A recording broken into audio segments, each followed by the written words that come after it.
ಓಂ ಶ್ರೀ ಗುರುಭ್ಯೋ ನಮಃ. ಹರಿಃ ಓಂ. ಅಥ ಅಷ್ಟಾದಶಃ ಪಾಠಃ ನಾಟ್ಯಾಂಶಾಃ.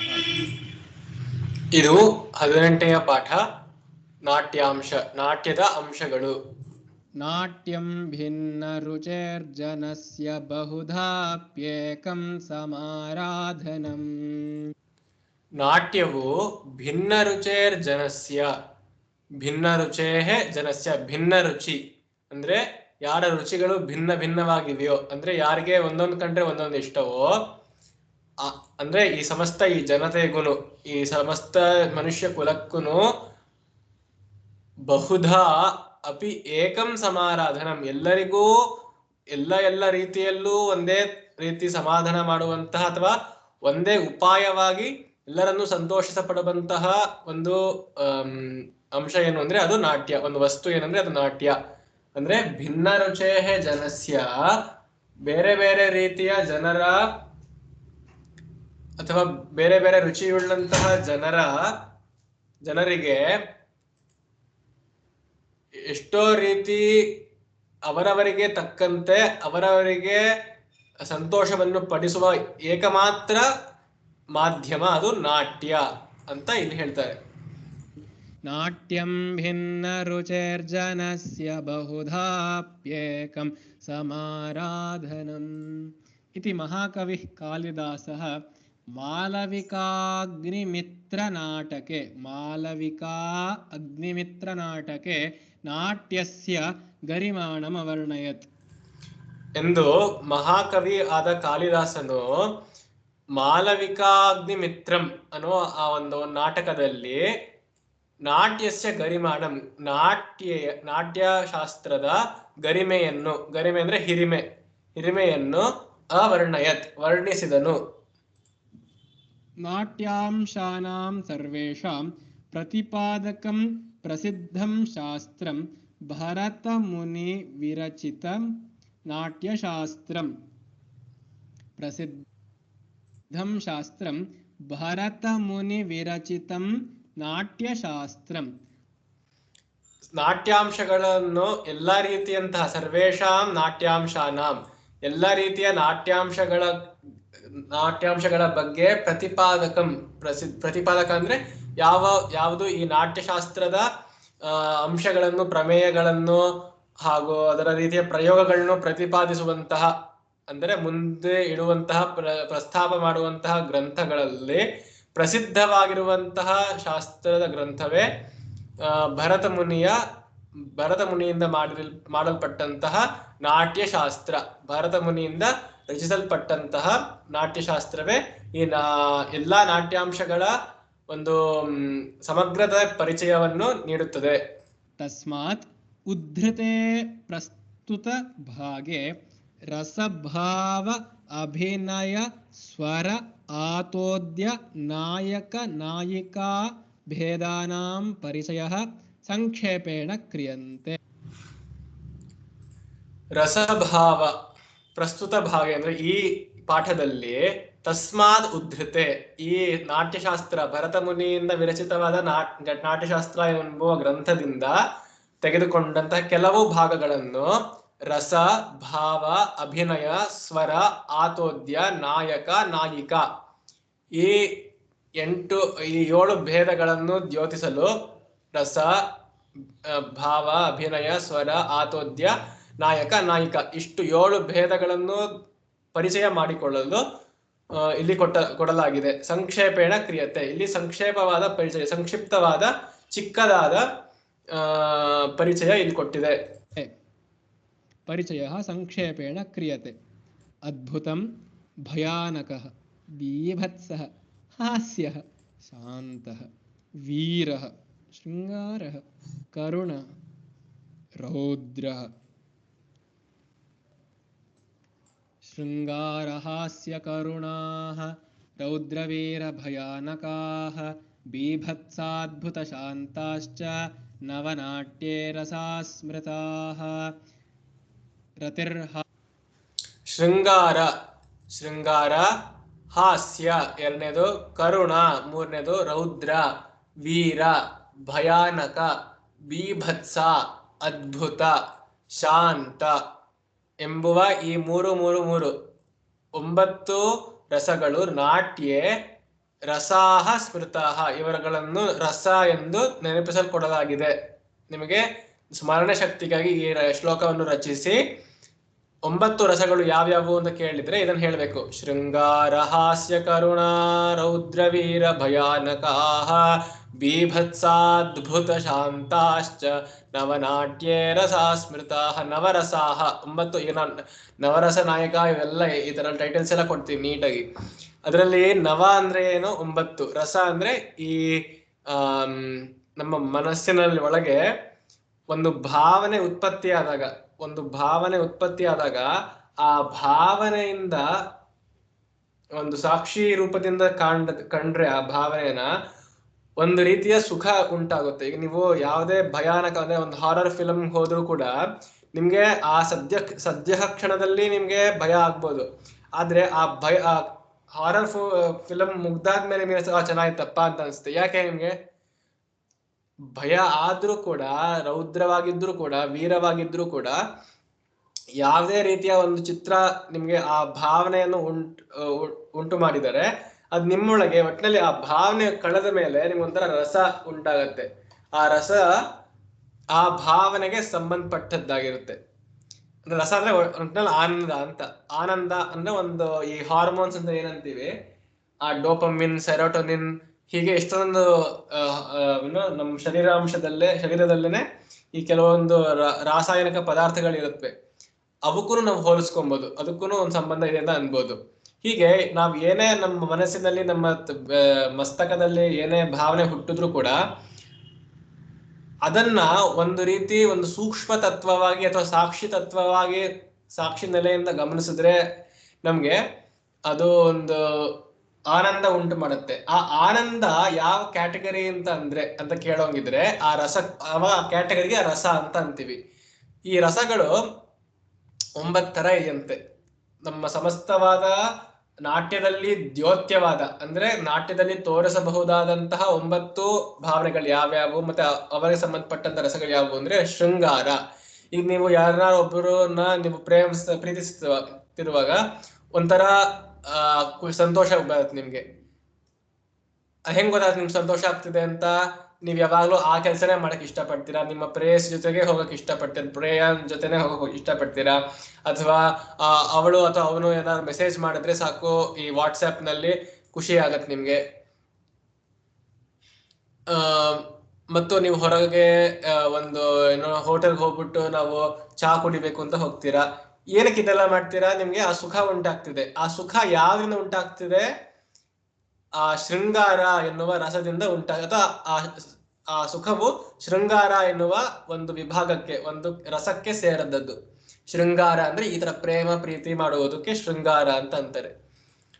ಅಥವಾ ಈಗ ನಿಮ್ಮ ಈಗ ಮೈಯೆಲ್ಲ ಶೃಂಗಾರ, ಜುಟ್ಟಿಗೆ ಶೃಂಗಾರ ಅಂತೀವಲ್ಲ, ಶೃಂಗಾರದ ಅರ್ಥ ಅಲ್ಲಿ ಕನ್ನಡದಲ್ಲಿ ಅಲಂಕಾರ ಅಂತ.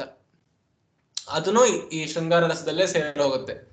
ಹಾಸ್ಯ ಗೊತ್ತು, ನಾವು ಎಲ್ಲರಿಗೂ ನಗಕ್ ಇಷ್ಟಪಡ್ತೀವಿ. ಹಸನ ಅಂದ್ರೆ ನಗುವುದು, ಹಾಸ್ಯ ಅದು ಅರ್ಥನೇ ಆಗತ್ತೆ ನಿಮ್ಗೆ. ಕರುಣ ಅಂದ್ರೆ ಕರುಣೆ ತೋರಿಸುವಂಥದ್ದು, ಕರುಣದಿಂದ ಉಕ್ಕಿ ಬಂದಂತಹ ಭಾವಕ್ಕೆ ಕರುಣ ಅಂತಾರೆ. ಈಗ ನೀವು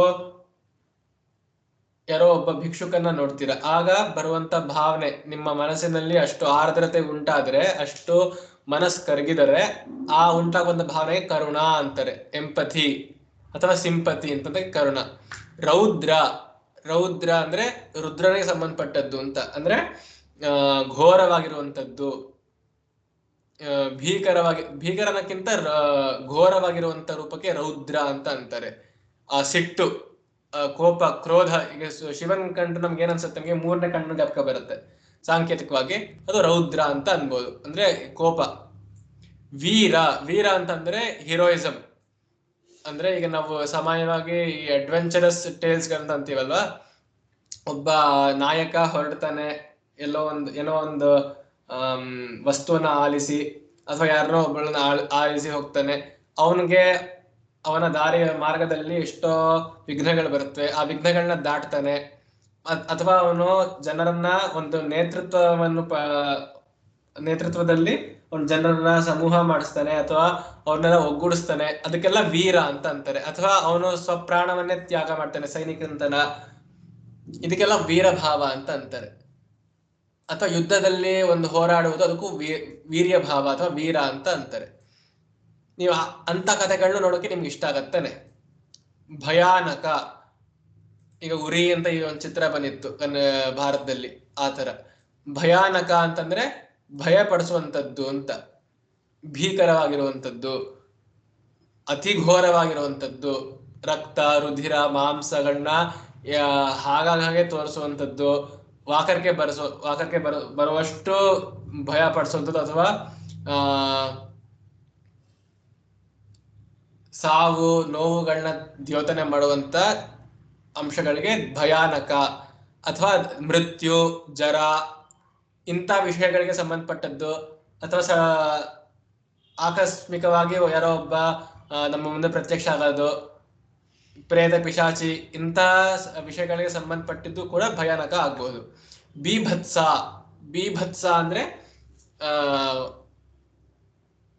ಬೀಭತ್ಸ ಭಾವ ಅಂದ್ರೆ ಇಷ್ಟ ಪಡ್ಲೇ ಇರೋದು. ಈಗ ಶೃಂಗಾರಕ್ಕೆ ಅದರದ ವಿರುದ್ಧ ಅರ್ಥ ಬೀಭತ್ಸ. ಶೃಂಗಾರ ಅಂದ್ರೆ ಒಬ್ಬನ ಆಲಿಸಿ ಹೋಗುವಂಥದ್ದು, ಅಟ್ರಾಕ್ಷನ್ ಆಗುವಂತ ಕಡೆ ಶೃಂಗಾರ.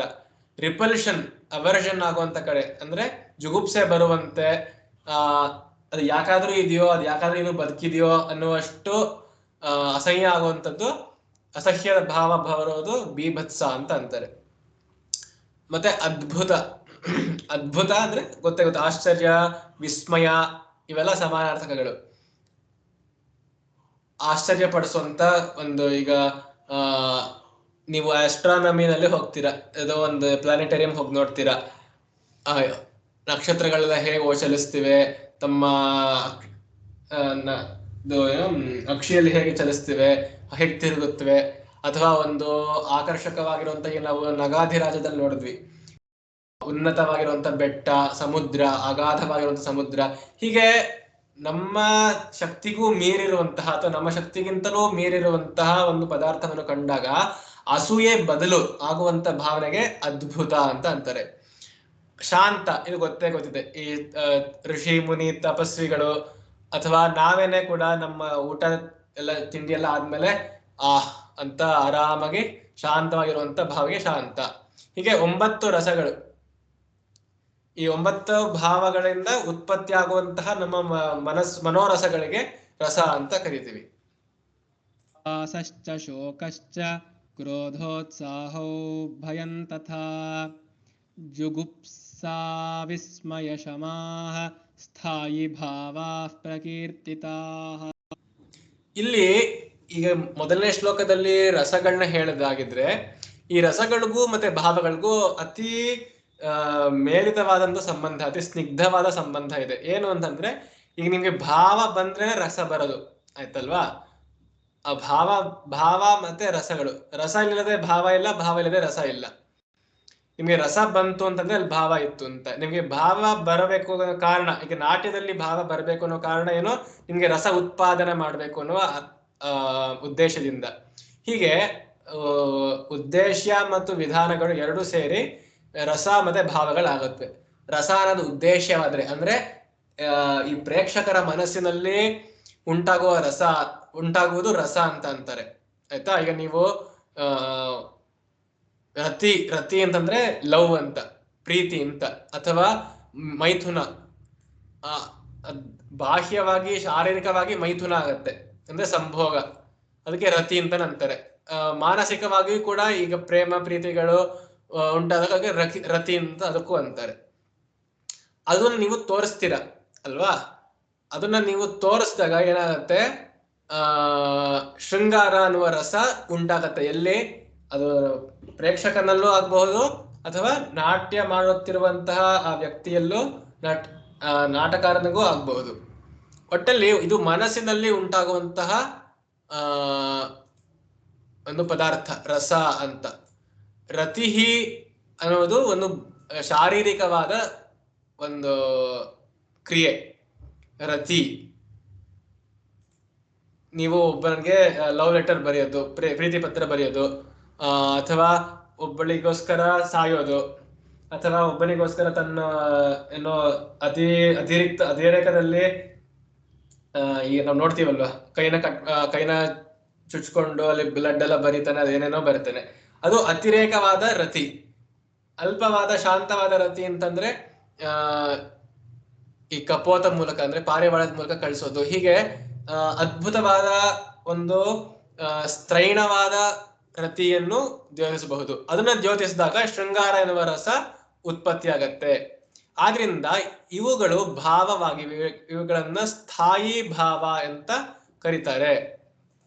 ಪ್ರಕೀರ್ತಿತಾಹ ಅಂದ್ರೆ ಹೇಳಲ್ಪಟ್ಟಿದೆ ಏನಂತ, ಈ 9ಗಳನ್ನ ಸ್ಥಾಯಿ ಭಾವಗಳು. ರತಿ ಮತ್ತೆ ಹಾಸ. ಹಾಸ ಅಂದ್ರೆ ಒಂದು ಜೋಕ್ ತರ. ಒಬ್ಬ ವಿದೂಷಕ ಇರ್ತಾನಲ್ವಾ, ಈಗ ತೆನಾಲಿ ರಾಮಕೃಷ್ಣ ಅಂತ ಕೇಳಿದ್ದೀವಿ. ಹಾಗೆ ಅವನು ಏನ್ ಮಾಡ್ತಾನೆ, ಅವನು ಹಾಸ ಮಾಡ್ತಾನೆ. ಒಂದು ಈ ಜೋಕ್ಸ್ಗಳನ್ನ ಮಾಡೋದು ಅಥವಾ ಈ ಚುಟುಕುಗಳನ್ನ ಬಿಡೋದು, ಈ ತರ ಮಾಡಿದಾಗ ಏನಾಗತ್ತೆ, ಆ ಕೇಳಿಸ್ಕೊಂಡ ಶ್ರಾವಕ ಅಥವಾ ಪ್ರೇಕ್ಷಕರಲ್ಲಿ ಹಾಸ್ಯ ಎನ್ನುವ ರಸ ಉತ್ಪತ್ತಿ ಆಗತ್ತೆ. ಈ ಏನು ಕ್ರಿಯೆಯನ್ನ ಮಾಡ್ತಾರೋ ಅವುಗಳಿಗೆ ಸ್ಥಾಯಿ ಭಾವ ಅಂತ ಹೆಸರು ಕೊಟ್ಟಿದ್ದಾರೆ. ಸ್ಥಾಯಿ ಭಾವ. ತಿಷ್ಠತಿ ಅಸ್ಮಿನ್ ಇತಿ ಸ್ಥಾಯಿನ್.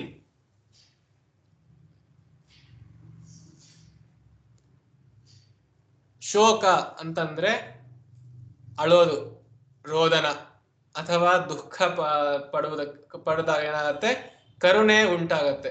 ಈಗ ಭಿಕ್ಷುಕನಲ್ಲಿ ಶೋಕ ಇದ್ರೆ ಪ್ರೇಕ್ಷಕನಲ್ಲಿ ಕರುಣೆ ಉಂಟಾಗತ್ತೆ, ಹೌದಾನೆ? ಚ ಕ್ರೋಧ. ಕ್ರೋಧ ಮಾಡಿದ ಯಾರೋ ಒಬ್ಬ ಶಿವ ಕೋಪಗೊಳ್ತಾನೆ. ಈಗ ಮದನ ಸಂಹಾರದಲ್ಲಿ, ಮದನ ಅಂದ್ರೆ ಮನ್ಮಥ ಅಂತ, ಅವನ ಸಂಹಾರದಲ್ಲಿ ಆ ಸಂದರ್ಭದಲ್ಲಿ ಆ ದೃಶ್ಯದಲ್ಲಿ ಸಿಟ್ಟು ಬರುತ್ತೆ. ಯಾರಿಗೆ? ಶಿವನ್ಗೆ. ಆಗ ಅವನಿಗೆ ಕ್ರೋಧ, ಸಿಟ್ಟು ಅಂದ್ರೆ ಕ್ರೋಧ ಅಂತ. ಕ್ರೋಧ ಬಂದಾಗ ಏನಾಗುತ್ತೆ, ನಾವು ಆ ನಾಟ್ಯ ದರ್ಶಕರಾಗಿರುವಂತ, ನಾವು ಪ್ರೇಕ್ಷಕರಾಗಿರುವಂತ ನಮ್ಮಲ್ಲಿ ರೌದ್ರ ಎನ್ನುವ ರಸ ಉಂಟಾಗುತ್ತೆ. ನೋಡಪ್ಪ ಕೋಪಗೊಂಡ, ಎಷ್ಟು ಚೆನ್ನಾಗಿ ಕೋಪಗೊಂಡ ಅಂತ ಆತರ ಬರುತ್ತೆ. ಉತ್ಸಾಹ. ಆ ನಟನಲ್ಲಿ ಉತ್ಸಾಹ ಇದ್ದಾಗ ವೀರ ಅನ್ನೋ ರಸ ಉತ್ಪತ್ತಿ ಆಗತ್ತೆ. ಉತ್ಸಾಹ ಅಂತಂದ್ರೆ ಗೊತ್ತೇ ನಿಮ್ಗೆ. ಉತ್ಸಾಹ ಅಂದ್ರೆ ಶಕ್ತಿಯುಕ್ತವಾಗಿ ಊರ್ಜಸ್ವಲನಾಗಿ ಇರುವುದಕ್ಕೆ ಉತ್ಸಾಹ ಅಂತಾರೆ. ಭಯಂ. ಹಾಗೆ ಭಯ ಇರುವಂತ ಒಂದು ಪದಾರ್ಥ ಅಂದ್ರೆ ಈ ಪಿಶಾಚಿ ಪ್ರೇತಗಳು ಶವಗಳಲ್ಲಿ ಸ್ವಯಂ ಭಯ ಉಂಟು ಮಾಡುವಂತ ಶಕ್ತಿ ಇರುತ್ತೆ. ಹಾಗೆ ಭಯ ಉಂಟು ಮಾಡಿದಾಗ ನಮ್ಮಲ್ಲಿ ಆ ಭಯಾನಕ ಎನ್ನುವ ಪ್ರತಿಕ್ರಿಯೆ ಸಿಗತ್ತೆ. ಇದು ಕ್ರಿಯೆ ಆದ್ರೆ ಇದು ಪ್ರತಿಕ್ರಿಯೆ, ಗೊತ್ತಾಯ್ತಲ್ವಾ? ಜುಗುಪ್ಸ ಅಂದ್ರೆ ಈ ಸಂಸಾರದಲ್ಲಿ ಈ ತರ ಅತಿಯಾದ ವೈರಾಗ್ಯದಿಂದ ಅಥವಾ ಏನೇ ಒಂದು ಪದಾರ್ಥಕ್ಕಾಗ್ಲಿ ಜುಗುಪ್ಸೆ ಬರುತ್ತೆ. ನನಗೆ ಹೀರೆಕಾಯಿ ಕಂಡ್ರೆ ಇಷ್ಟ ಇಲ್ಲ ಅಥವಾ ಹಾಗಲಕಾಯಿ ಕಂಡ್ರೆ ಇಷ್ಟ ಇಲ್ಲ, ಅದನ್ನ ತಿಂದ ನಂಗೆ ಏನ ಅನ್ಸುತ್ತೆ, ಒಂಥರ ಉಗುರಾಗಿರುತ್ತೆ ಅಥವಾ ತುಂಬಾ ಕಹಿಯಾಗಿರುತ್ತೆ. ಆಗ ನಾನು ಒಂಥರ ಮುಖ ಸಿಂಡ್ರಿಸ್ಕೊಂತೀನಿ, ಅದಕ್ಕೆ ಜುಗುಪ್ಸ ಅಂತ ಅಂತೀವಿ. ಆತರ ನಮ್ಮಮ್ಮ ನೋಡ್ತಾರೆ ಅದನ್ನ, ನಾವು ಮುಖ ಸಿಂಡ್ರಿಸ್ಕೊಂಡಿರೋದು. ಅವಾಗ ಅವ್ರಿಗೇನ್ ಅನ್ಸುತ್ತೆ, ಅವರಲ್ಲಿ ಬೀಭತ್ಸೆ ಬರುತ್ತೆ. ಅಯ್ಯೋ ಹೌದಲ್ಲ, ಒಂದೊಂಥರ ಅವನ ಜುಗುಪ್ಸೆಯನ್ನು ನೋಡಿ ನನ್ನಲ್ಲೇ ಒಂಥರ ಬೀಭತ್ಸೆ ಬರುತ್ತೆ ಅನ್ನುವ ಅರ್ಥದಲ್ಲಿ. ವಿಸ್ಮಯ. ವಿಸ್ಮಯಕಾರಿಯಾಗಿರುವಂತ ವಿಷಯಗಳು, ಹೀಗೂ ಉಂಟೆ ಇತ್ಯಾದಿ ಕಾರ್ಯಕ್ರಮಗಳೆಲ್ಲ ನೋಡಿದೀವಿ. ವಿಸ್ಮಯಕಾರಿ ವಿಷಯಗಳಿದ್ದಾಗ ಅದ್ಭುತ ಎನ್ನುವ ರಸ ಉಂಟಾಗತ್ತೆ. ಶಮಾಹ. ಶಮಾಹ ಅಂದ್ರೆ ಇಂದ್ರಿಯ ನಿಗ್ರಹ ಮಾಡಿಕೊಂಡು ಅತಿಯಾಗಿ ಅತಿರೇಕಗಳಿಗೆ ಹೋಗದಲೆ, ಜುಗುಪ್ಸೆಯನ್ನು ಪಡೆದಲೆ ಉಚಿತವಾದ ವ್ಯವಹಾರಗಳನ್ನ ಮಾಡ್ತಾ ಇರುವಾಗ ಏನೋ ಹೆಚ್ಚು ಕೋಲಾಹಲಗಳು ಅತಿರೇಕಗಳು ಇಲ್ಲದಾಗ ಅದಕ್ಕೆ ಶಮ ಅಂತ ಅಂತೀವಿ. ಆ ತರ ಈ ಶಮ ಅಂತ, ಈಗ ನಾವು ಶಮಿಗಳಂತ ಅಂತೀವಿ. ಯಾರಿಗೆ? ಯೋಗಿಗಳಿಗೂ ಶಮಿ ಅಂತ ಅಂತೀವಿ. ಹಾಗೆ ಅವರಲ್ಲಿ ಆ ಶಮ ಎನ್ನುವ ಗುಣ ಇದ್ದಾಗ ಪ್ರೇಕ್ಷಕರಲ್ಲಿ ಶಾಂತ ಎನ್ನುವ ರಸ ಉತ್ಪತ್ತಿ ಆಗುತ್ತೆ. ಈ ರೀತಿ 9 ರಸಗಳಿಗೂ 9 ಕ್ರಿಯೆಗಳಿಗೂ 9 ಪ್ರತಿಕ್ರಿಯೆ ಉಂಟಾಗುತ್ತವೆ. ಈ 9 ಕ್ರಿಯೆಗಳಿಗೆ ಸ್ಥಾಯಿ ಭಾವ ಅಂತ ಹೆಸರು ಕೊಟ್ಟಿದ್ದಾರೆ. आङ्गिको वाचिकश्चैव आहार्यः सात्विकस्तथा चत्वारोऽभिनया ह्येते विज्ञेया नाट्यसंश्रयाः ಏತೆ ಏತೆ ವಿಜ್ಞೇಯಾಹ ನಾಟ್ಯ ಸಂಶ್ರಯಾಹ. ಇವು ನಾಟ್ಯ ಸಂಶ್ರಯಗಳು ಎಂದು ತಿಳಿಯಬೇಕಾಗಿದೆ. ವಿಜ್ಞೇಯ ಅಂದ್ರೆ ತುಂಬಾ ಸರಿಯಾಗಿ ಅರ್ಥ ಮಾಡಿಕೊಳ್ಳಬೇಕಾಗಿದೆ. ಇವುಗಳನ್ನ ಏತೆ ವಿಜ್ಞೇಯಾಹ ನಾಟ್ಯ ಸಂಶ್ರಯಾಹ, ನಾಟ್ಯದ ಸಂಶ್ರಯ ಎಂದು ಅರ್ಥ ಮಾಡಿಕೊಳ್ಳಬೇಕಾಗಿದೆ. ಏನನ್ನ? ಚತ್ವಾರಹ, ಈ ನಾಲ್ಕನ್ನು: ಆಂಗಿಕ, ವಾಚಿಕ, ಆಹಾರ್ಯ, ಸಾತ್ವಿಕ. ಈ ನಾಲ್ಕು ರೀತಿಯ ಚತ್ವಾರಹ ಅಭಿನಯಾಹ. ಅಭಿನಯ ಅಂತ ಕೇಳಿದೀವಲ್ವಾ, ಆಕ್ಟಿಂಗ್ ಅಂತ ಅಂತೀವಿ. ಈ ಆಕ್ಟಿಂಗ್, ಅಭಿನಯ ಎನ್ನುವುದು ನಾಲ್ಕು ರೀತಿಯಲ್ಲಿದೆ. ಯಾವುದು? ನಾಟ್ಯ ಸಂಶಯಾಹ, ನಾಟ್ಯ ಎನ್ನುವ ಆಶ್ರಯದಲ್ಲಿ ಅಥವಾ ನಾಟ್ಯ ಆಧಾರಿತವಾದ ಅಭಿನಯಗಳಲ್ಲಿ ನಾಲ್ಕು ರೀತಿ ಇದೆ. ಯಾವ್ಯಾವು? ಆಂಗಿಕ ಅಂದರೆ ಕೈಕಾಲುಗಳನ್ನು ಬಳಸಿ ಮಾಡುವಂತಹ ಒಂದು ನಾಟ್ಯ. ಅದೇ ನಮ್ಗೀಗ ಸಾಮಾನ್ಯವಾಗಿ ಈಗಿನ ಕಾಲದಲ್ಲಿ ನಾಟ್ಯ ಅಂದ್ರೆ ಅದು ಅಂತ ಅನ್ಕೊಂತೀವಿ. ನಾಚ್ನ ನಾಟ್ಯ. ಅದಲ್ಲದೆ ವಾಚಿಕವಾಗಿಯೂ ನಾಟ್ಯ ಅಂತ ಎಷ್ಟೊಂದಿದೆ. ವಾಚಿಕ ಅಂತಂದ್ರೆ ಜಾಸ್ತಿ ಮಾತುಗಳನ್ನು ಬಳಸಿ. ಇಲ್ಲಿ ನಾಟ್ಯ ಅಂತಂದ್ರೆ ಕೇವಲ ನೃತ್ಯ ಅಂತಲ್ಲ. ಆಂಗಿಕ ಅಂತಂದ್ರೆ ಕೇವಲ ಗಾತ್ರ ವಿನಿಮಯವಾಗಿ, ಗಾತ್ರ ಅಂದ್ರೆ ಕೈಕಾಲುಗಳನ್ನು ಆಡಿಸ್ತಾ ಮಾಡುವಂತಹ ನೃತ್ಯ, ಅದು ಒಂದ್ ರೀತಿಯ ನಾಟ್ಯ. ಆದ್ರೆ ಇಲ್ಲಿ ನಾಟ್ಯ ಅನ್ನೋದು ಒಂದು ಡ್ರಾಮಾ, ಆಯ್ತಾ, ಒಂದು ಥಿಯೇಟ್ರಿಕಲ್ ಆರ್ಟ್ ಅನ್ನುವ ಅರ್ಥದಲ್ಲಿ ನಾಟ್ಯ ಅಂತ ಬಳಸ್ತಾರೆ. ಹಾಗೆ ಆಂಗಿಕ ಅಂದ್ರೆ ಕೈಕಾಲುಗಳನ್ನು ಅತಿಯಾಗಿ ಬಳಸಿ ಮಾಡುವಂತಹ ಮೈಮ್ಸ್ ಅಂತ ಹೇಳ್ತೀವಲ್ವಾ, ಮಿಸ್ಟರ್ ಬೀನ್ ಅಂತ ಕೇಳಿರ್ತೀರ, ಅದನ್ನ ಆಂಗಿಕ.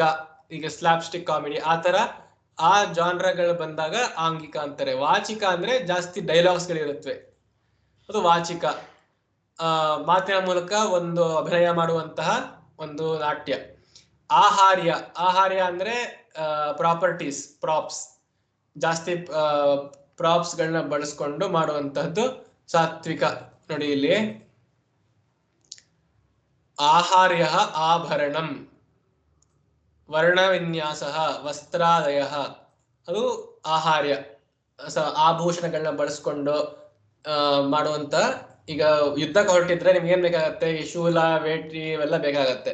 ಇವುಗಳು ಮತ್ತೆ ಬೇರೆ ನಗಾದೆ ಇವೆಲ್ಲ ಬೇಕಾಗತ್ತೆ. ಇವನ್ನೆಲ್ಲ ಬಳಸ್ಕೊಂಡಿದ್ದಾಗ ಅದಕ್ಕೆ ಆಹಾರ್ಯ ಅಂತ ಅಂತಾರೆ.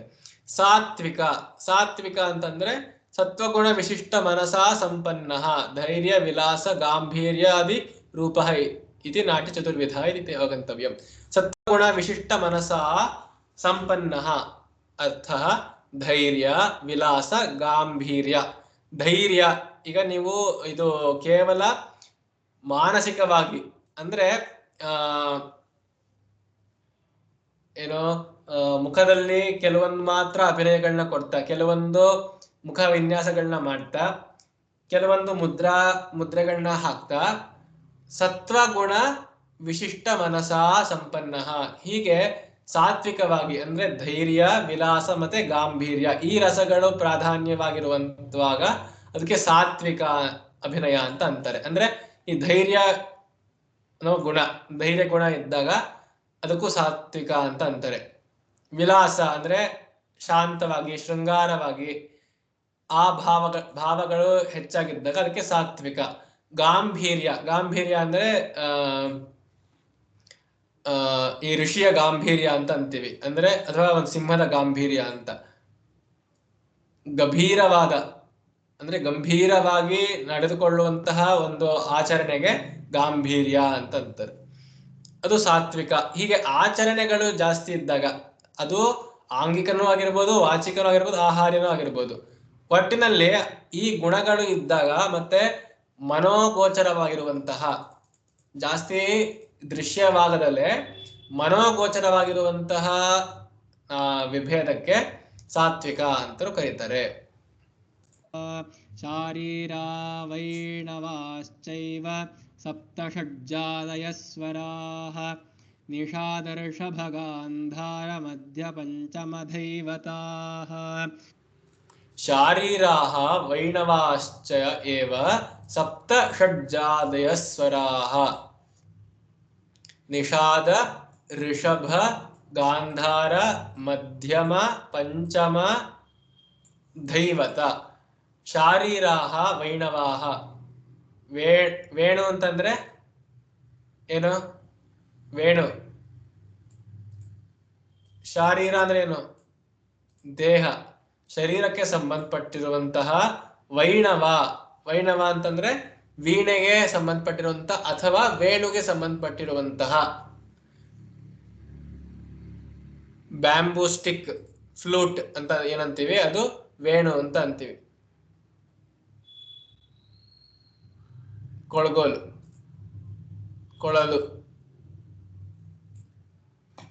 ಇವುಗಳಿಂದ ಸಪ್ತ ಷಡ್ಜಾದಯ ಸ್ವರ, ಸಪ್ತ ಸ್ವರಾಹ 7 ಸ್ವರಗಳು ಹುಟ್ಟುತ್ತವೆ. ಅವ್ಯಾವು?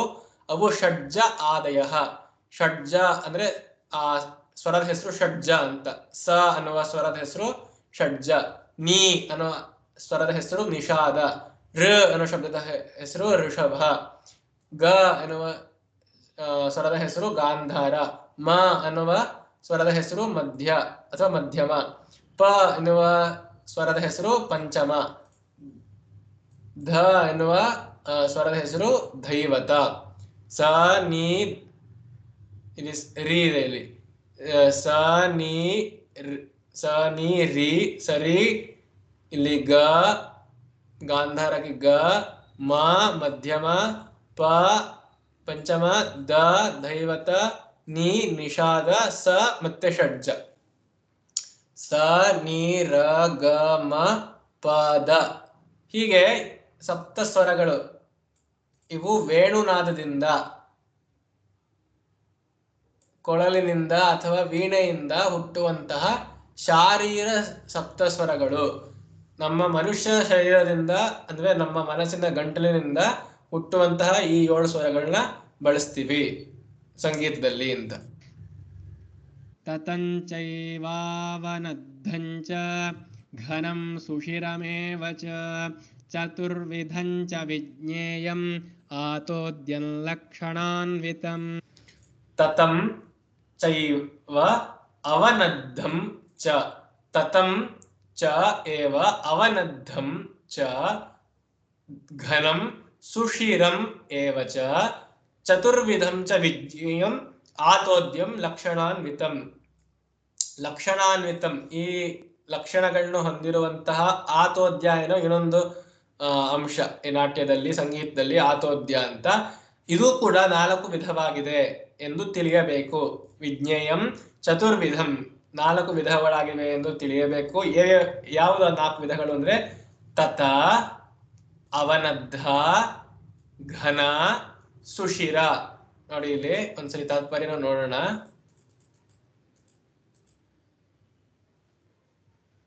ಆತೋದ್ಯಮಿತಿ ವಾದ್ಯ ವಿಶೇಷ, ಒಂದು ವಾದ್ಯ ವಿಶೇಷವಾಗಿದೆ. ಇವು 4 ರೀತಿಗಳಿಂದ ವಿಭಾಗಗೊಂಡಿವೆ. ಏನು?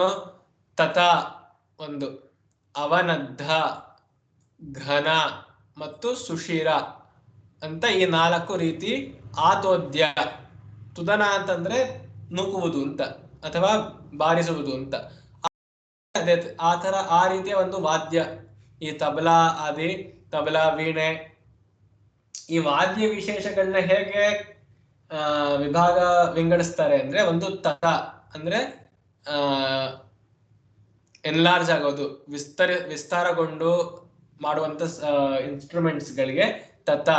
ಅವನದ್ಧ, ನದ್ಧ ಅಂದ್ರೆ ಅಂಟಿಸುವುದು ಅಂತ, ಅವನದ್ಧ ಅಂದ್ರೆ ಬಾರಿಸುವುದು ಅಂತ. ಘನ, ಘನ ಅಂದ್ರೆ ಏನೋ ಅತಿ ಹತ್ರ, ಅತಿ ಸಮೀಪದಲ್ಲಿ, ಅತಿ ನಿಕಟವಾಗಿ ಜೋಡಿಸಿರುವಂತಹ ಒಂದು ಏನೋ ಒಂದು ವಸ್ತುವಿನ ಅಥವಾ ಒಂದು ತಂತಿಯ ನಾದಕ್ಕೆ ಘನ ಅಂತಂತಾರೆ. ಈಗ ತತ ಅಂದ್ರೆ ತಂತಿ ಅಂತ ಇರ್ಬೋದು. ಈ ಸ್ಟ್ರಿಂಗ್ ಇನ್ಸ್ಟ್ರೂಮೆಂಟ್ಸ್ ಅಂತೀವಲ್ವಾ, ಪರ್ಕಷನ್ ಇನ್ಸ್ಟ್ರೂಮೆಂಟ್ಸ್, ಸ್ಟ್ರಿಂಗ್ ಇನ್ಸ್ಟ್ರೂಮೆಂಟ್ಸ್, ಆ ತರ ರೀತಿಯಲ್ಲಿ ಈ 4ಗಳನ್ನ ಸಂಸ್ಕೃತದಲ್ಲಿ ಈ 4ಗಳಿಂದ ಕರೀತಾರೆ. ಮತ್ತೆ ಸುಷಿರ ಅಂತಂದ್ರೆ ಈ ಕ್ಯಾವಿಟಿ ಇರುವಂತದ್ದು, ಅಂದ್ರೆ ಏರ್ ಕ್ಯಾವಿಟಿ, ಗಾಳಿಯ ಶಬ್ದದಿಂದ ನಾದ ಬರುವಂತಹ ಅಥವಾ ಗಾಳಿಯನ್ನು ಬಳಸಿ ಈಗ ವೇಣು, ಶೆನಾಯ್ ಈ ರೀತಿ ಶೆಹನಾಯಿ ಈ ರೀತಿಯ ಏನು ವಾದ್ಯ ವಿಶೇಷಗಳು ಸುಶಿರ, ಘನ, ಅವನದ್ಧ, ತತ ಈ ರೀತಿಯಲ್ಲಿ ವಿಭಕ್ತಗೊಂಡಿವೆ. ನಿಮ್ಗೆ ಯಾರಿಗಾರು ಈ ಸಂಗೀತದಲ್ಲಿ ಇನ್ನೂ ಹೆಚ್ಚು ಜ್ಞಾನ ಇದ್ರೆ ದಯವಿಟ್ಟು ಕಾಮೆಂಟ್ ಸೆಕ್ಷನ್ ನಲ್ಲಿ ಅವನದ್ಧ, ಘನ ಇದ್ರ ಬಗ್ಗೆ ಜಾಸ್ತಿ ವಿವರಣೆಯನ್ನು ನೀಡಿ. ತತಂ ತಂತ್ರೀಗತಂ ಜ್ಞೇಯಂ, ಇದನ್ನು ಲಕ್ಷಣಾನ್ವಿತ ಅಂದ್ರೆ ಈ ಲಕ್ಷಣಗಳನ್ನು ಹೊಂದಿದೆ ಎಂದು ತಿಳಿದುಕೊಳ್ಳಬೇಕು. ಏನೇನು ಅಂತ ಇಲ್ಲಿ ಸಂಕ್ಷಿಪ್ತ ಕೊಟ್ಟಿದ್ದಾರೆ. ಅವನದ್ಧಂತು ಪೌಷ್ಕರಂ ಘನಸ್ತು ತಾಲೋ ವಿಜ್ಞೇಯಃ ಸುಶಿರೋ ವಂಶ ಏವ ಚ. ಇಲ್ಲಿ ಕೆಲವೊಂದು ಉದಾಹರಣೆಗಳನ್ನ ಕೊಟ್ಟಿದ್ದಾರೆ. ತತ ಅಂದ್ರೆ ಈಗ ವಿಸ್ತಾರಗೊಳ್ಳುವುದು ಅಂದ್ರೆ ಒಂದು ಸ್ಟ್ರಿಂಗ್ ನ ಒಂದು ತಂತಿನ ನೀವು ಎಳೆದ್ರೆ ಅದು ಅಲ್ಲಾಡತ್ತೆ. ಆ ಅಲ್ಲಾಡಿದಾಗ ನೀವು ಸೂಕ್ಷ್ಮ ಗಮನಿಸಿದ್ರೆ ಅದು ಮೇಲೆ ಕೆಳಗೆ ಓಡಾಡಿದಾಗ ವಿಸ್ತಾರಗೊಂಡಿದೆ ಅನ್ನುವ ಅರ್ಥದಲ್ಲಿ ತತ ಅಂತ ಬಳಸ್ತಾರೆ. ಅದು ತಂತ್ರೀಗತ. ತಂತಿ ಅನ್ನೋ ಶಬ್ದವೂ ಕೂಡ ತತ ಇಂದನೇ ಬಂದಿರುತ್ತೆ, ತನ್ ಅನ್ನೋ ಧಾತುವಿಂದ. ತಂತ್ರೀಗತ ಈ ತಂತ್ರಿ ವಾದ್ಯಗಳನ್ನ ತತ ಅಂತ ಕರೀತಾರೆ. ಜ್ಞೇಯಂ ಅಂದ್ರೆ ತಿಳಿದುಕೊಳ್ಬೇಕು, ಅರ್ಥ ಮಾಡ್ಕೊಬೇಕು. ಅವನದ್ಧಂತು ಪೌಷ್ಕರಂ, ಪೌಷ್ಕರ ನಾದಗಳು ಅಂದ್ರೆ ಚತುರ್ವಿಧೇಶು ವಾದ್ಯೇಶು ತಂತ್ರಿಯುಕ್ತಂ ವಾದ್ಯಂ ತತಂ ಮೃದಂಗಾದಿ ವಾದ್ಯ ವಿಶೇಷ. ಮೃದಂಗಗಳನ್ನ ಅಂದ್ರೆ ಹೊಡಿತೀರ ಅಲ್ವಾ, ಬಾರಿಸ್ತೀರ, ಅವು ಅವನದ್ಧ ಅಂತ ಅಂತಾರೆ. ಆ ಚರ್ಮನ ಪ್ರಾಣಿ ಚರ್ಮನ ಅಂಟಿಸಿದಾಗೆ ಇದು ನದ್ಧ ಅಂತ, ಅದನ್ನ ನೀವು ಸ್ಟಿಕ್ ಮಾಡಿದೀರಾ, ಅದನ್ನ ಅಂಟಿಸಿದೀರಾ ಅಂತ. ಅವನದ್ಧ ಆತರ ಅಂಟಿಸ್ಬಿಟ್ಟು ಹೊಡೆದಾಗ ಬರುವಂತ ನಾದಕ್ಕೆ ಅವನದ್ಧ ಅಂತಾರೆ. ತಾಳವಾದ್ಯಗಳನ್ನ ಘನ ಅಂತ ಅಂತಾರೆ. ತಾಳ ಬರುವಂತ ವಾದ್ಯಗಳನ್ನ ಘನ. ವಂಶ ನಿರ್ಮಿತ ವೇಣ್ವಾದಿ ಸುಶಿರಂ ಇತಿ ಕಥ್ಯತೆ. ವಂಶ ಅಂತಂದ್ರೆ ಬ್ಯಾಂಬು.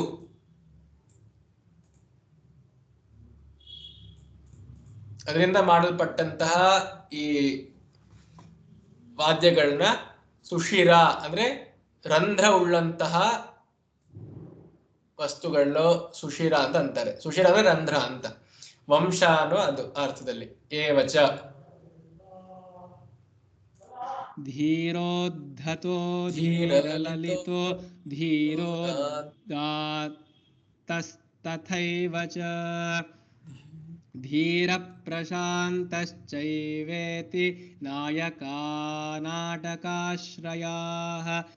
ಧೀರೋದ್ಧತಃ ಧೀರ ಉದ್ಧತ, ಧೀರ ಲಲಿತಃ ಧೀರ ಉದಾತ್ತಃ ತಥೈವ ಚ ಧೀರ ಪ್ರಶಾಂತಃ ಚ ಏವ ಇತಿ ನಾಯಕಾಃ ನಾಟಕಾಶ್ರಯಾಃ. ಈ ನಾಯಕರು, ಈಗ ನಾಯಕರ ಬಗ್ಗೆ ಹೇಳ್ತಾರೆ.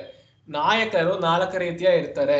ಮತ್ತೆ ನಾಟಕಾಶ್ರಯಗಳು ಅಂದ್ರೆ ಈ ನಾಟಕಗಳಲ್ಲಿ ಭಾಗವಹಿಸುವಂತಹ, ನಾಟಕಗಳಲ್ಲಿ ಅಭಿನಯ ಮಾಡುವಂತಹ ನಾಯಕರು. ಅಂದ್ರೆ ಇವರು ಪೊಲಿಟಿಕಲ್ ನಾಯಕರು ಅಂತ ಅಲ್ಲ, ಇವರು ನಾಟ್ಯದ ಅಥವಾ ನಾಟಕಗಳ ನಾಯಕರು. ಇವರು ಅಂದ್ರೆ ದ ಲೀಡಿಂಗ್ ಕ್ಯಾರೆಕ್ಟರ್, ಪ್ರೊಟಾಗನಿಸ್ಟ್ ಅಂತ ಅಂತಾರ, ಅದನ್ನ ನಾಯಕ. ಧೀರ ಉದ್ಧತ ಉದ್ಧತ ಅಂತ. ಧೀರೇಣ ಉದ್ಧತಃ, ಧೀರ ಲಲಿತಃ, ಧೀರ ಉದಾತ್ತಃ, ಧೀರ ಪ್ರಶಾಂತ. ಹೀಗೆ 4 ರೀತಿಯ ಚೈವ ಇತಿ ಎಂಬುವ ಈ 4 ವಿಧಗಳು ನಾಯಕರ ವಿಭಾಗಗಳಾಗಿವೆ, ವಿಂಗಡಣೆಗಳಾಗಿವೆ. ಧೀರ ಉದ್ಧತ ಕ್ಷಮತಾ ಧೀರ ಉದ್ಧತ ಅಂತಂದ್ರೆ ತುಂಬಾ ಗರ್ವ ಉಳ್ಳವರು ಅಂತ. ಧೀರ ಉದ್ಧತ ಈ ನಾಯಕರೆಲ್ಲರಿಗೂ ಧೀರ ರಸ ಅಂತೂ ಇರ್ಲೇಬೇಕು ಅಂತ, ಆಯ್ತಾ? ಅಂದ್ರೆ ಈ ವೀರ್ಯ ರಸ ಇರ್ಲೇಬೇಕು ನಾಯಕರೆಲ್ಲರಿಗೂ. ಈಗ ನಾವು ಇಲಿಯಾಡ್, ಒಡಿಸಿ ಈ ನಾಟಕ ಅಲ್ಲಿಂದ ಕಾಲದಿಂದಲೂ ಅಥವಾ ನಮ್ಮ ರಾಮಾಯಣ ಮಹಾಭಾರತಗಳಲ್ಲೂ ಒಬ್ಬ ನಾಯಕ ಇದ್ದೇ ಇರ್ತಾನೆ, ಅಥವಾ ಒಬ್ಬನಲ್ಲದೆ ಹಲವಾರು ನಾಯಕರಂತೂ ಇದ್ದೇ ಇರ್ತಾರೆ. ಅವರೆಲ್ಲರಿಗೂ ಈ ನಾಯಕ ಎನ್ನುವ ವಿಭಾಗಕ್ಕೆ, ಒಂದು ವಿಂಗಡಣೆಗೆ ಒಂದು ಧೀರ ಎನ್ನುವ ರಸ ಅಂತ ಇರಲೇಬೇಕು. ಬುದ್ಧಿ ಉಪಯೋಗಿಸುವಂತ ಒಂದು ಶಕ್ತಿ ಅಥವಾ ವೀರ ರಸ ಜಾಸ್ತಿ ಇರಬೇಕು. ಇವರಿಬ್ಬರಿಗೆ ಧೀರ ಅಂತ ಅಂತಾರೆ. ಈ ಎರಡು ಗುಣಗಳು ಉಳ್ಳವಂತವರಿಗೆ ಧೀರ ಅಂತ. ಉದ್ಧತ ಅಂದ್ರೆ ಗರ್ವಿ, ದರ್ಪ ಇರುವಂತಹ ಒಂದು ಗುಣ.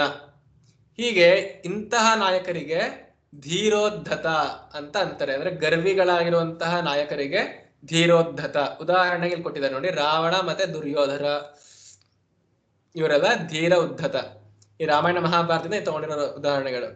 ಧೀರ ಲಲಿತ. ಲಲಿತ ಅಂತಂದ್ರೆ ಆನಂದಕರವಾಗಿ, ವಿಲಾಸಮಯವಾಗಿ, ಯದೃಚ್ಛವಾಗಿ, ಜಾಸ್ತಿ ತಲೆ ಕೆಡಿಸ್ಕೊಳ್ತದೆ, ಶಾಂತ ಶೃಂಗಾರಗಳಿಂದ ಭೂಷಿತರಾಗಿರುವಂತಹ ನಾಯಕರಿಗೆ ಲಲಿತ ಅಂತಾರೆ. ಅಂದ್ರೆ ಆಟದಂತೆ ಸುಲಲಿತವಾಗಿ ನಡೆಸ್ಕೊಂಡು ಹೋಗುವಂತಹ ಅಥವಾ ಅವರ ಚರಿತ್ರೆ ಇರುವಂತಹ ನಾಯಕರಿಗೆ ಧೀರ ಲಲಿತ. ಉದಾಹರಣೆಗೆ ಶ್ರೀಕೃಷ್ಣ, ವತ್ಸರಾಜ, ಹೀಗೆ. ಧೀರ ಉದಾತ್ತ. ಉದಾತ್ತ ಅಂತಂದ್ರೆ ಗಾಂಭೀರ್ಯ ರಸ, ಏನು ಮರ್ಯಾದಾ ಪುರುಷೋತ್ತಮ ಅಂತ ಅಂತೀವಿ ರಾಮಂಗೆ. ಆತರ ಉದಾತ್ತ ಭಾವ, ವೀರ ಭಾವ ಜೊತೆಗೆ ಉದಾತ್ತವಾಗಿ ಕರುಣೆ ಹಾಗೂ ಶಾಂತರಸ, ಪ್ರತಾಪ, ಹೀಗೆ ಈ ರೀತಿಯ ಭಾವಗಳನ್ನು ಉಳ್ಳಂತಹ ನಾಯಕರಿಗೆ ಧೀರೋದಾತ್ತ ಅಂತ ಅಂತಾರೆ. ಉದಾಹರಣೆಗೆ ಶ್ರೀರಾಮ, ಅರ್ಜುನ, ಹೀಗೆ. ಧೀರ ಪ್ರಶಾಂತ. ಪ್ರಶಾಂತ ಅಂದ್ರೆ ಅತಿಯಾಗಿ ಶಾಂತವಾಗಿರುವಂತಹ, ಜಾಸ್ತಿ ಕಲಹಗಳಿಗೆ ಭಾಗವಹಿಸದಲೆ ಅವರ ಪಾಡಿ ಅವರಷ್ಟಿರುವಂತವ್ರಿಗೆ, ಆದರೂ ಅವರು ನಾಯಕರಾಗಿದ್ರೆ ಅವ್ರಿಗೆ ಧೀರ ಪ್ರಶಾಂತ ಅಂತಾರೆ. ಉದಾಹರಣೆಗೆ ಜೀಮೂತ ವಾಹನ, ಧರ್ಮರಾಜ, ಬುದ್ಧ, ಈ ರೀತಿಯ ನಾಯಕರು. ಅಂದ್ರೆ ಈ ಐತಿಹಾಸಿಕ ಇದ್ರೋ ಗೊತ್ತಿಲ್ಲ ನಮ್ಗೆ. ಒಟ್ಟಲ್ಲಿ ನಾಟ್ಯದಕ್ಕೆ ನಾಟ್ಯ ಆಶ್ರಯ, ನಾಟಕಾಶ್ರಯ, ಇವರು ಈ ಪಾತ್ರಗಳನ್ನ ಏನಾದ್ರು ನಾಯಕರು ಮಾಡಿದ್ರೆ ಆಗ ಅವ್ರನ್ನ ಧೀರೋದ್ಧತ ಅಂದ್ರೆ ಗರ್ವಿಗಳು, ದರ್ಪ, ಅಹಂಕಾರ, ಭಯ, ಭಯಾನಕ, ರೌದ್ರ, ಈ ರಸಗಳ ಪ್ರಾಧಾನ್ಯವಾಗಿರುವಂತ ಧೀರೋದ್ಧತ. ಧೀರ ಲಲಿತ, ಶೃಂಗಾರ, ಕರುಣ, ಹಾಸ್ಯ ರಸಗಳು ಪ್ರಧಾನವಾಗಿರುವ ಧೀರ ಉದಾತ್ತ, ಗಾಂಭೀರ್ಯ, ಕರುಣ, ಶಾಂತ ರಸಗಳು, ವೀರ ರಸಗಳು ಪ್ರಧಾನವಾಗಿರುವಾಗ. ಮತ್ತೆ ಧೀರ ಪ್ರಶಾಂತ ಬರೀ ಶಾಂತರಸ, ಮತ್ತೆ ಬುದ್ಧಿ ತೀಕ್ಷ್ಣತೆ, ಚಾತುರ್ಯ, ಇಂಥ ಭಾವಗಳು ಬಂದಾಗ ಧೀರ ಪ್ರಶಾಂತ. ನಾಯಿಕಾಶ್ಚೈವ ವಕ್ಷ್ಯಾಮಿ ಚತಸ್ರಃ ಪುನರೇವತು ದಿವ್ಯಾ ಚ ನೃಪಪತ್ನಿ ಚ ಕುಲಸ್ತ್ರೀ ಗಣಿಕಾ ತಥಾ.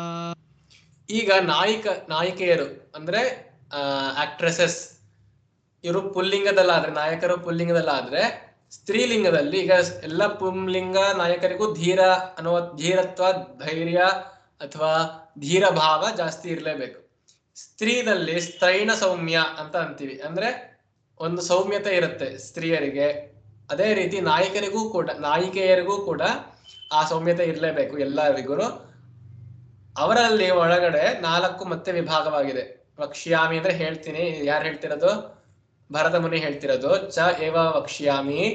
ಮತ್ತೆ ನಾಯಿಕೆಯರಲ್ಲೂ 4 ವಿಧ ಇದೆ ಎಂದು ಹೇಳ್ತೀನಿ. ಚತಸ್ರಃ ಅಂದ್ರೆ 4, ಪುನಃ ಏವ ಅವರಲ್ಲೂ ಮತ್ತೆ 4 ವಿಭಾಗಗಳಿವೆ. ಯಾವ್ಯಾವು? ದಿವ್ಯ ಅಂದ್ರೆ ದೇವಕನ್ಯೆಯರು, ಊರ್ವಶಿ, ಮೇನಕ, ತಿಲೋತ್ತಮ, ಹೀಗೆ. ಅಥವಾ ದೈವಿ ಸಂಭೂತರಾಗಿರುವಂತಹ ಗಾರ್ಗಿ, ಶಾರದಾಮ್ನವರು, ಈ ತರ ಪಾತ್ರಗಳಾಗ್ಲಿ, ಸರಸ್ವತಿ, ಲಕ್ಷ್ಮಿ, ಕಾಳಿ, ಭದ್ರಕಾಳಿ, ಈ ರೀತಿಯ ದೇವಿಗಳಾಗಲಿ, ಇವರೆಲ್ಲರೂ ದಿವ್ಯ ಎನ್ನುವ ವಿಭಾಗದಲ್ಲಿ ಸೇರ್ಕೊಂಡು ಹೋಗ್ತಾರೆ. ನೃಪಪತ್ನಿ, ಈಗ ಸೀತೆ, ಕುಂತಿ, ದ್ರೌಪದಿ, ಇವರೆಲ್ಲ ನೃಪಪತ್ನಿಯರು. ಅಂದ್ರೆ ಒಬ್ಬ ಮುಖ್ಯ ನಾಯಕನ ಪತ್ನಿಯಾಗಿರುವಂತಹ ಆ ಪ್ರಾಧಾನ್ಯತೆಯನ್ನು ಇವರು ಪಡೆದುಕೊಂಡಿರುತ್ತಾರೆ, ನೃಪಪತ್ನಿಯರು. ಅಥವಾ ಕುಲಸ್ತ್ರೀ, ಕುಲಕ್ಕೆ ಸಂಬಂಧಪಟ್ಟಿರುವಂತಹ ಯಾವುದೋ ಒಂದು ಕುಲ ವರ್ಣನೆ ಆಗ್ತಾ ಇದ್ರೆ ಆ ನಾಟಕದಲ್ಲಿ, ಆ ಕುಲಕ್ಕೆ ಸಂಬಂಧಪಟ್ಟಿರುವಂತಹ ಒಂದು ಸ್ತ್ರೀ ಸೊಸೆ, ಅತ್ತೆ ಇದೆಲ್ಲ ನಾವು ನೋಡ್ತಾನೆ ಇರ್ತೀವಿ ಈಗಿನ ಕಾಲದ ಸೀರಿಯಲ್ಗಳಲ್ಲಂತೂ. ಟಿವಿ ಹಾಕಿದ್ರೆ ಸಾಕು ಈ ಕುಲಸ್ತ್ರೀಯರ ಜಾಸ್ತಿ ಗಲಾಟೆ ಇರುತ್ತೆ, ಗಲಭೆ. ಕುಲಸ್ತ್ರೀ ಅಂದ್ರೆ ಇವರು. ಈಗ ಮತ್ತೊಮ್ಮೆ ನೋಡೋಣ ಇಲ್ಲಿ. ನಾಟಕಾದಿ ರೂಪಕೇಶು ದಿವ್ಯಾ ನೃಪಪತ್ನಿ. ದಿವ್ಯಾ ಅಂದ್ರೆ ದೇವಸ್ತ್ರೀಯ, ಮೇನಕಾ, ಊರ್ವಶಿ ಇಂಥವ್ರು. ನೃಪಪತ್ನಿ ದ್ರೌಪದಿ, ರತ್ನಾವಲಿ, ವಿಲಾಸವತಿ ಇವರೆಲ್ಲ. ಕುಲಸ್ತ್ರೀ ಅಂದ್ರೆ ಸಾವಿತ್ರಿ, ಅರುಂಧತಿ. ಗಣಿಕಾ ಅಂತಂದ್ರೆ ಪುರುಷಾಸಕ್ತ ಸ್ತ್ರೀ, ವಸಂತ ಸೇನಾ. ಈ ರೀತಿಯ ಉದಾಹರಣೆಗಳು. ಈಗ ಕುಲಸ್ತ್ರೀ ಅಂದ್ರೆ ಆ ಕುಲಕ್ಕೆ ಸಂಬಂಧಪಟ್ಟಿರುವಂತಹ ಸ್ತ್ರೀ, ಯಾರೇ ಸ್ತ್ರೀ ಆಗಿದ್ರು ಆ ಕುಲಕ್ಕೆ ಸಂಬಂಧಪಟ್ಟಿದ್ರೆ, ಆ ವರ್ಣಿತವಾಗಿರುವಂತಹ ಕುಲಕ್ಕೆ ಸಂಬಂಧಪಟ್ಟಿದ್ರೆ ಕುಲಸ್ತ್ರೀ ಆಗ್ತಾರೆ. ಅವರು ಇಲ್ಲ ದೇವ ಕನ್ಯೆಯರಾಗ್ಬೇಕು ಅಥವಾ ದೇವಿಗಳಾಗ್ಬೇಕು, ಇಲ್ಲ ನೃಪಪತ್ನಿಯರಾಗಿರ್ಬೇಕು, ಅಥವಾ ನೃಪನಿಗೆ ರಾಜನಿಗೆ ಸಂಬಂಧಪಟ್ಟಿರುವಂತಹ ಒಬ್ಬ ಮುಖ್ಯ ಪ್ರಧಾನ ಸ್ತ್ರೀ ಆಗಿರ್ಬೇಕು, ಇಲ್ಲ ಯಾವ್ದ ಒಂದು ಮನೆಯ ಒಂದು ಕುಟುಂಬಕ್ಕೆ ಕುಟುಂಬಿನಿ ಆಗಿರ್ಬೇಕು, ಅಂದ್ರೆ ಯಾರ ಒಬ್ಬಳ ಹೆಂಡತಿ, ಗೃಹಿಣಿ ಆಗಿರ್ಬೇಕು, ಇಲ್ಲ ಗಣಿಕ ಆಗಿರ್ಬೇಕು. ಗಣಿಕ ಅಂದ್ರೆ ಏನೋ ಈಗ ಏನು ಇಂಗ್ಲಿಷ್ ಅಲ್ಲಿ ಪ್ರಾಸ್ಟಿಟ್ಯೂಟ್ ಅಂತ ಅಂತಾರೆ, ಅವ್ರಿಗೆ ಗಣಿಕ ಅಂತ ಅಂತೀವಿ. ಅಂದ್ರೆ ದೇಹವನ್ನು ಮಾರಿ ಜೀವನ ಮಾಡುವಂತಹ ಸ್ತ್ರೀಯರಿಗೆ ಗಣಿಕ ಅಂತ ಅಂತೀವಿ. ನೋಡಿ ಇಲ್ಲಿ ಈ ಆರ್ಡರ್ ಇದೆ: ದಿವ್ಯಾ, ನೃಪಪತ್ನಿ, ಕುಲಸ್ತ್ರೀ, ಗಣಿಕ. ಆಗಿನ ಕಾಲದಲ್ಲೂ ಕೂಡ ಈ ಅತಿಯಾಗಿ ದೇಹ ಮಾರ್ಕೊಂಡು ಜೀವನ ಮಾಡಿರೋರಿಗೆ ಸ್ವಲ್ಪ ಕಮ್ಮಿ ಪ್ರಾಶಸ್ತ್ಯ ಕೊಡಲಾಗಿದೆ. ಯಾಕೆಂದ್ರೆ ಅದು ಒಳ್ಳೆ ಕೆಲಸ ಅಲ್ಲ ಅಂತ ಅವ್ರ ಪ್ರಕಾರ. ಯಾಕೆಂದ್ರೆ ಅಲ್ಲಿ ಎಷ್ಟೊಂದು ಹಾನಿಗಳಾಗುತ್ತವೆ, ಕ್ರೈಮ್ಸ್ ಆಗತ್ತೆ. ಈಗ ಸೆಕ್ಸ್ ಟ್ರಾಫಿಕಿಂಗ್ ಆಗತ್ತೆ, ಚೈಲ್ಡ್ ಅಬ್ಯೂಸ್, ಮಾಲೆಸ್ಟೇಷನ್, ಈಗ ಎಷ್ಟೊಂದು ಕೇಳ್ತಾನೆ ಇರ್ತೀವಿ ನ್ಯೂಸ್ ಅಲ್ಲಂತೂ. ಈ ರೀತಿಯ ಅಪಘಾತಗಳು, ಅವಘಟನೆಗಳು ಆಗುವಂತಹ ಸಂದರ್ಭ ಸಾಧ್ಯತೆ ಇರುವುದರಿಂದ ಈ ಗಣಿಕೆಯರನ್ನ ಸ್ವಲ್ಪ ಅಪ್ರಾಶಸ್ತ್ಯವಾಗಿ ಕಾಣ್ತೀವಿ.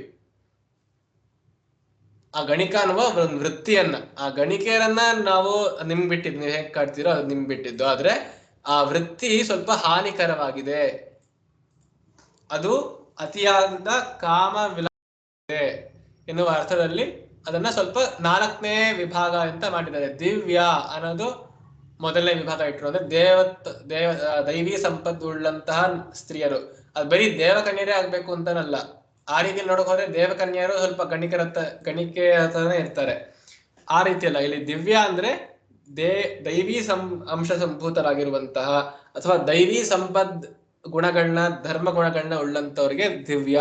ನೃಪಪತ್ನಿ ಅಂದ್ರೆ ಜಾಸ್ತಿ ಕ್ಷಾತ್ರ, ತೈಜಸ, ವೀರ್ಯ ಸ್ತ್ರೀಗಳಿಗೆ ನೃಪಪತ್ನಿ ಅಂತ. ಈಗ ಅಕ್ಕ ಮಹಾದೇವಿ, ಚೆನ್ನಮ್ಮ ಇಂಥ ಸ್ತ್ರೀಯರ ಅವರ ಇತಿಹಾಸ ಅಥವಾ ಅವರ ನಾಟಕಗಳನ್ನ, ಅವರ ಪಾತ್ರಗಳನ್ನ ನೃಪಪತ್ನಿ ಎನ್ನುವ ಒಂದು ವಿಂಗಡಣೆಯಲ್ಲಿ ಹಾಕ್ತಾರೆ. ಕುಲಸ್ತ್ರೀ ಅಂದ್ರೆ ಇತರ ಕುಟುಂಬಿನಿಗಳು. ಒಂದು ಯಾವುದೇ ಒಂದು ನಾಟಕಗಳು ತಗೊಂಡ್ರು ಯಾರೊಬ್ರು ಅವರ ಹೆಂಡತಿ ಇರ್ತಾರೆ, ಅಥವಾ ಅಕ್ಕ, ತಂಗಿ, ಅಮ್ಮ, ಅಜ್ಜಿ, ಇವರೆಲ್ಲ ಕುಲಸ್ತ್ರೀಯರು. ಇದಲ್ಲದೆ ಈ ಸಮಾಜದಲ್ಲಿ ಸಾಮಾನ್ಯವಾಗಿ ಒಂದು ಬೀಭತ್ಸ ಜನಕವಾದ ಅಥವಾ ಒಂದು ವ್ಯಾಂಗ್ಯವಾದ ಅಥವಾ ವ್ಯಾಜ್ಯವಾದ ಒಂದು ನಾಟಕಗಳಲ್ಲಿ, ಅಂದ್ರೆ ಸರ್ಕ್ಯಾಸಮ್ ಅಥವಾ ಪ್ಯಾರಡಿ, ಸೆಟೈರ್, ಈ ರೀತಿಯ ಜಾನ್ರಗಳಲ್ಲಿ ಜಾಸ್ತಿ ಗಣಿಕೆಯರನ್ನ ಬಳಸ್ತಾರೆ, ಅಂದ್ರೆ ಆ ಪಾತ್ರಗಳನ್ನ ಬಳಸ್ತಾರೆ. ಆಗ ಅವರು ಕೂಡ ಅಲ್ಲಿ ಸೇರ್ಕೊಂಡು ಹೋಗ್ತಾರೆ. ಉದಾಹರಣೆಗೆ ವಸಂತ ಸೇನಾ ಅಂತ ಕೊಟ್ಟಿದ್ದಾರೆ ಯಾವುದೋ ನಾಟಕದಿಂದ. ಪರಪುರುಷ ಆಸಕ್ತ ಸ್ತ್ರೀ. ಗಣಿಕೆ ಅಂದ್ರೆ ಪರಪುರುಷ, ಬೇರೆ ಪುರುಷರಲ್ಲಿ ಆಸಕ್ತಿಯುಳ್ಳಂತಹ ಸ್ತ್ರೀಯರಿಗೆ ಪರಪುರುಷಾಸಕ್ತ ಸ್ತ್ರೀ ಅಂತ ಅಂತಾರೆ.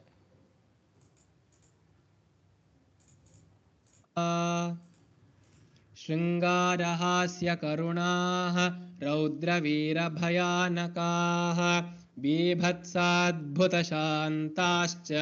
ನವನಾಟ್ಯೇ ರಸಾಸ್ಮೃತಾಃ ರತಿರ್ಹಾಸಶ್ಚ ಶೋಕಶ್ಚ ಕ್ರೋಧೋತ್ಸಾಹೋ ಭಯಂ ತಥಾ ಜುಗುಪ್ಸಾ ವಿಸ್ಮಯಶಮಾಃ ಜುಗುಪ್ಸಾ ವಿಸ್ಮಯಶಮಾಃ ಸ್ಥಾಯಿ ಭಾವಾಃ ಪ್ರಕೀರ್ತಿತಾಃ ಆಂಗಿಕೋ ವಾಚಿಕಶ್ಚೈವ आहार्यः सात्विकस्तथा चत्वारोऽभिनया ह्येते विज्ञेया नाट्यसंश्रयाः शारीरावैणवाश्चैव सप्तषड्जादयः स्वराः निषादर्षभगान्धार मध्यपञ्चमधैवताः ततं चैवावनद्धं च घनं सुषिरमेव च चतुर्विधं च विज्ञेयम् आतोद्यं लक्षणान्वितं ततं तन्त्रीगतं ज्ञेयम्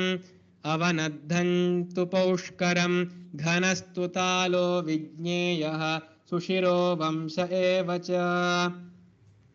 धीरोद्धतो धीरललितो धीरोदात्तस्तथैव च धीरप्रशान्तश्चैवेति नायका नाटकाश्रयाः नायिकाश्चैव वक्ष्यामि चतस्रः पुनरेव तु दिव्या च नृपपत्नी च कुलस्त्रीगणिका तथा ॐ तत्सत् ಅರ್ಥ ಆಯ್ತಲ್ವಾ? ॐ ಮಸ್ತ್.